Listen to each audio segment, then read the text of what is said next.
The dust hung heavy in the humid air of the American South. Inside the barbed wire perimeter, a line stretched across the packed earth of a prisoner of war camp. These weren't GIs waiting for mail. These were men of Rommel's Afrika Korps, khaki uniforms now faded, queuing for payday. At a rough-hewn table, a U.S. Army clerk dipped his pen, methodically entering credits into a thick ledger. Every man in that line, every German prisoner of war was earning a wage. 80 cents a day, every name recorded by hand. As each man stepped forward, the clerk pushed across a small book of canteen scrip. The dull thud of a rubber stamp echoed through the open window of the nearby canteen. Rows of cigarettes, bars of chocolate, and bottles of soda shimmered under the hot sun. What these German soldiers could buy with their American wages inside these camps would soon become a national scandal. It would spark fury in a nation at war. When American newspapers found out, these camps would earn a nickname that stuck, and Congress would demand answers. The United States adhered strictly to the 1929 Geneva Convention. This international treaty, signed by both Washington and Berlin, meticulously governed the treatment of all prisoners of war. America honored its tenets. This was partly a strategic move designed to safeguard its own soldiers held captive by Germany. Under these regulations, German enlisted prisoners could be compelled to work. For their labor, they earned wages. Not in cash, which could finance escape attempts, but solely in scrip.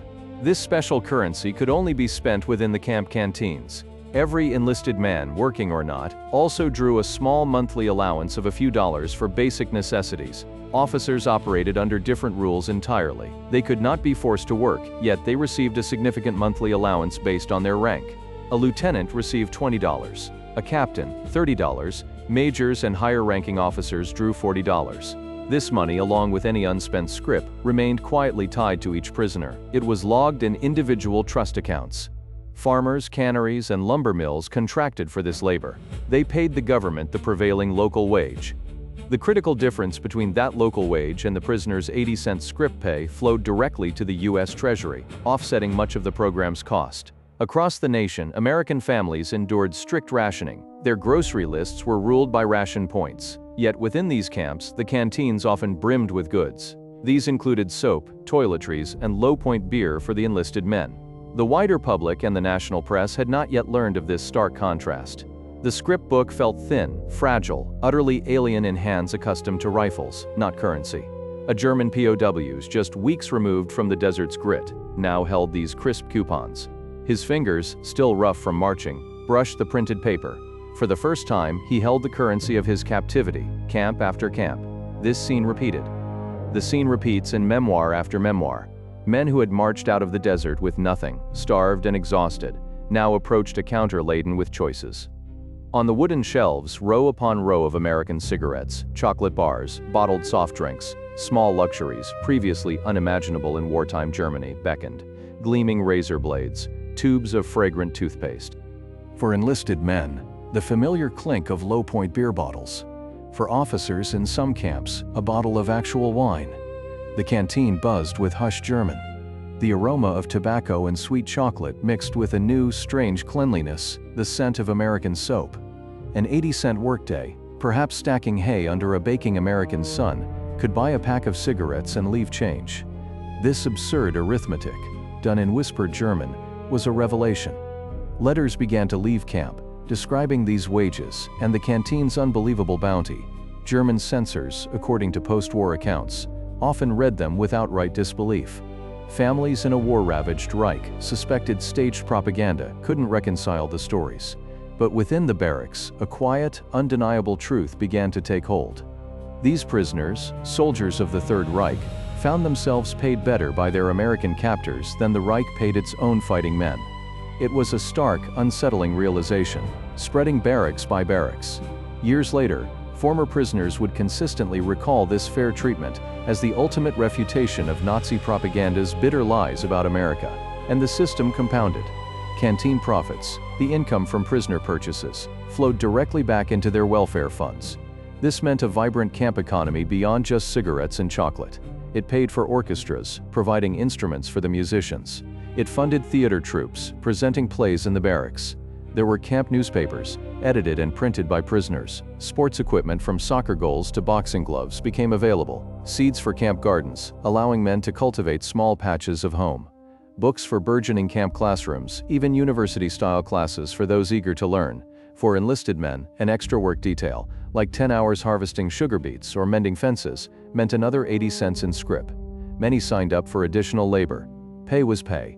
An officer's monthly allowance, drawn without a day's labor, dwarfed the few dollars a working private saw. The convention's arithmetic of rank applied even behind wire. What did a man write home when he had money, but nowhere to spend it beyond the camp counter? Unspent earnings accumulated. Month after month, individual trust accounts swelled. Prisoners of war with growing savings. Outside the wire, American housewives counted red ration points for a pound of meat. The men who had shelled their sons bought chocolate by the bar. For now, only the camp towns saw the contrast, and they were starting to talk. Then the outside noticed. Townspeople began calling their local camps the Fritz Ritz, the Ritz Hotel for Fritz. Local papers carried their outrage. Letters to editors flooded in, asking why the enemy could drink beer and access goods unavailable to American families. Why? They asked. Did Americans queue with ration books while prisoners seemed coddled? In the spring of 1945, images hit the newsstands. Photographs of starved American prisoners, liberated from brutal German camps, ignited a firestorm. The anger boiled over. From communities across the nation, calls reached Washington. Congressmen demanded an immediate investigation into the alleged coddling. The answer that came back went on the record. The treatment of prisoners, the investigation concluded, is not a question of Army policy but a question of law, the 1929 Geneva Convention. Every deviation from its tenets on American soil risked handing Berlin an excuse. An excuse to mistreat American soldiers still held captive in German hands. And the labor ledger, the Army argued, ran squarely in America's favor. The program more than paid for itself.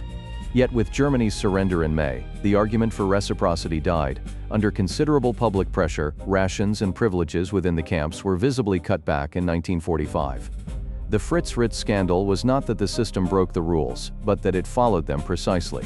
The system closed out as 1945 gave way to 1946. German POWs were repatriated. At the gangplank, their individual trust accounts were settled. Each man's unspent balance was paid out as he left American custody.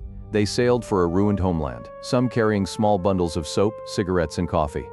They also carried the strangest souvenir of the war, American credits, money earned as a prisoner. The program's ledger closed quietly. It accounted for tens of millions of dollars in contracted labor, countless harvests saved across American farm states. It had exposed a generation of former enemies to the American economic system from inside its pay ledgers. The Fritz Ritz nickname faded into local history books, but surviving scrip books and camp chits are now museum pieces, tangible evidence of a peculiar wartime economy. Former prisoners themselves offered a stark reversal in perspective. The country that jailed them was, for many, the first employer to ever pay them a fair wage. Subscribe so these moments aren't lost to time. Like and comment where you're watching from.